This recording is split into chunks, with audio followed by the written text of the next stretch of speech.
Bismillahirrahmanirrahim. Assalamualaikum warahmatullahi wabarakatuh. Alhamdulillah. Alhamdulillahirabbil alamin. Wassalatu wassalamu ala asrofil anbiya'i wal mursalin sayyidina wa maulana Muhammadin wa ala alihi wa sahbihi ajmain. Rabbi israh li sadri wa yassir li amri wahlul 'uqdatam min lisani yafqahu qawli, amma ba'du. Perkenalkan, nama saya Muhammad Fikri Akbar dari kelas reguler B Prodi Pendidikan Agama Islam Universitas Islam 45 Bekasi. Baik, di sini saya akan mempresentasikan atau menyelesaikan tugas ujian tengah semester mata kuliah materi agama Islam di sekolah atau di madrasah dengan dosen pengampu Bapak Irham Yuwanamu MAPDI.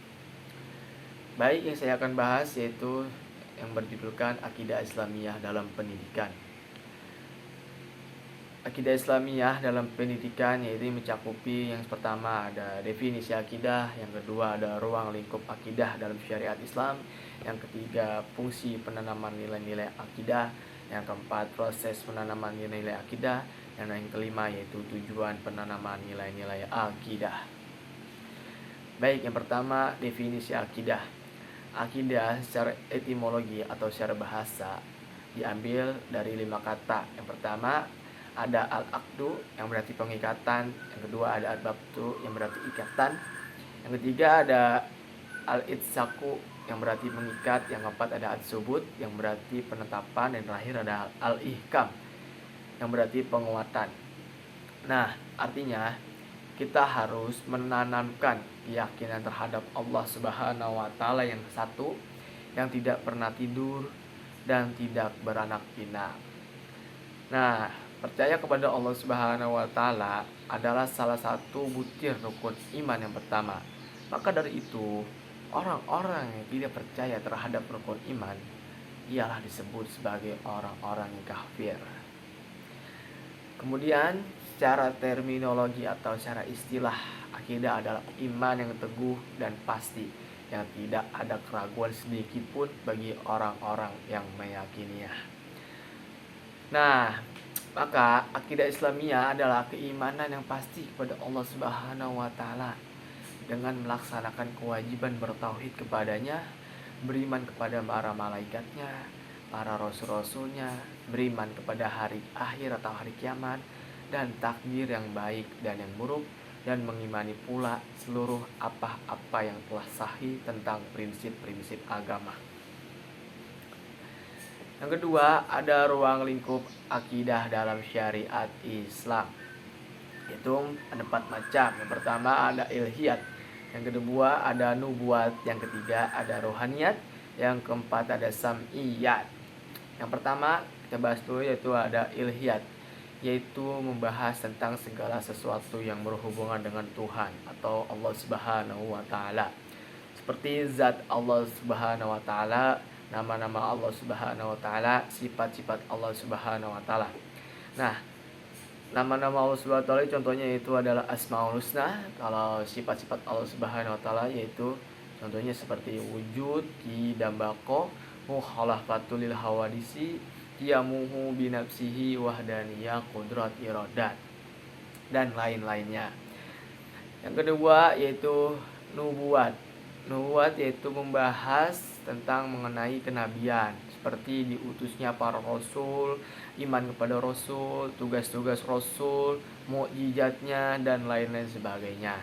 Yang ketiga yaitu ada rohaniyat, yaitu membahas terkait tentang segala sesuatu yang berhubungan dengan roh, contohnya seperti malaikat, jin, iblis, dan lain-lain sebagainya.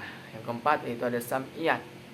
Sam'iyat yaitu membahas tentang hal-hal yang tidak didapati kecuali dari orang-orang yang memberitahukannya, dan hanya bisa diketahui melalui sam'i atau dalil-dalil, dalil nakli, yaitu Al-Quran dan As-Sunnah, seperti contohnya surga, neraka, alam barzah, nikmat dan azab kubur, dan lain-lain sebagainya.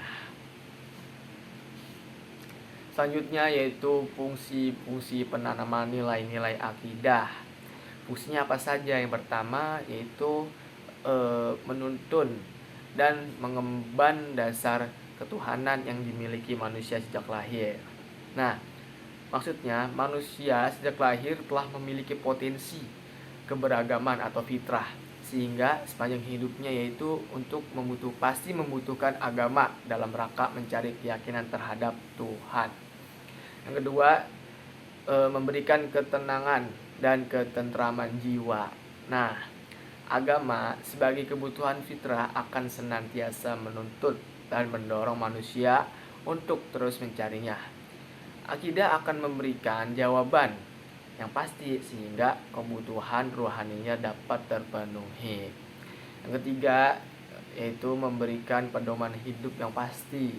Maksudnya yaitu keyakinan terhadap Tuhan memberikan arahan dan pedoman yang pasti. Sebab akidah menunjukkan kebenaran keyakinan yang sesungguhnya. Yang keempat, yaitu mencegah diri dari kemusyrikan. Keyakinan yang benar kepada Allah Subhanahu wa taala akan menjaga seseorang dari perbuatan syirik atau menyekutukan Allah. Selanjutnya yaitu ada proses penanaman nilai-nilai akidah. Bagaimana prosesnya? Yang pertama yaitu pembentukan keyakinan atau keimanan yang benar dan kokoh pada diri siswa. Contohnya seperti kita yakin atau beriman terhadap Allah Subhanahu wa taala, beriman kepada malaikat-malaikatnya, beriman kepada kitab-kitabnya, beriman kepada rasul-rasulnya, beriman kepada hari akhir dan qada dan qadar. Yang kemudian diwujudkanlah ke dalam bentuk sikap dan perbuatan dalam kehidupannya nyata, yaitu kehidupan sehari-hari yang kita jalani. Yang kedua, yaitu pembentukan akidah pada siswa. Bagaimana pembentukannya? Nah, ini tuh kalau akidah sudah berbentuk kepada kita, ini sangat berfungsi sebagai upaya peningkatan pengetahuan siswa tentang akidah, pengembangan atau peningkatan keimanan dan ketakwaan pada siswa, perbaikan terhadap kesalahan-kesalahan keyakinan.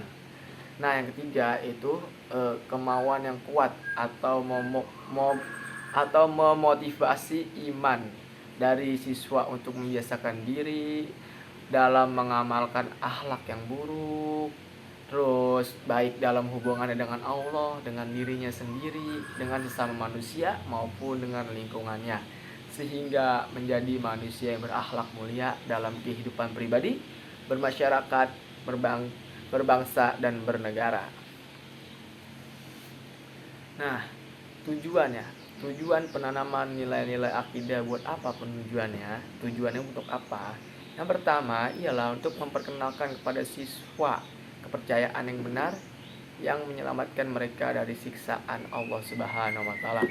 Contohnya yaitu memperkenalkan tentang rukun iman, taat kepada Allah Subhanahu wa taala dan beramal dengan amal yang baik untuk kesempurnaan iman mereka. Yang kedua yaitu untuk menemukan generasi kepercayaan dan keimanannya sah dan benar yang selalu diingat kepada Allah Subhanahu wa taala. Contohnya pada kita tuh contohnya harus bersyukur dan beribadah kepada Allah Subhanahu wa taala. Bersyukur apa yang kita dapat, mau banyak mau sedikit, harus kita syukuri apa yang telah diberikan oleh Allah Subhanahu wa taala. Dan kita harus beribadah kepada Allah Subhanahu wa taala. Mau sesibuk apapun kita di dunia, tetap kita harus melaksanakan sholat 5 waktu. Yang ketiga yaitu menanamkan pada jiwa anak untuk beriman.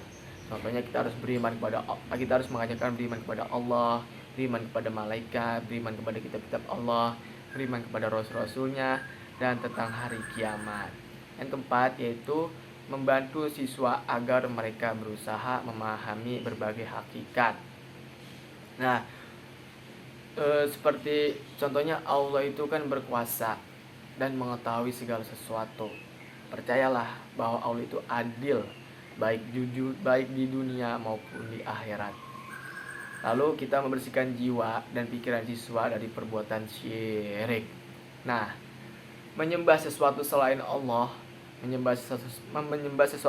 Allah itu termasuk syirik yang paling tinggi.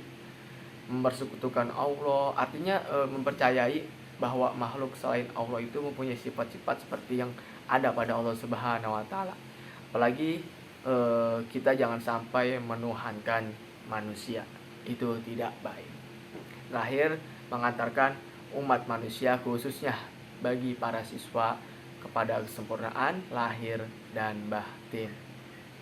Cukup sekian presentasi dari saya, sedikit ada manfaatnya mudah-mudahan, kurang lebihnya mohon maaf. Wabillahi taufiq wal hidayah. Assalamualaikum warahmatullahi wabarakatuh. Tetap semangat dan sukses selalu. PS3 Yoman.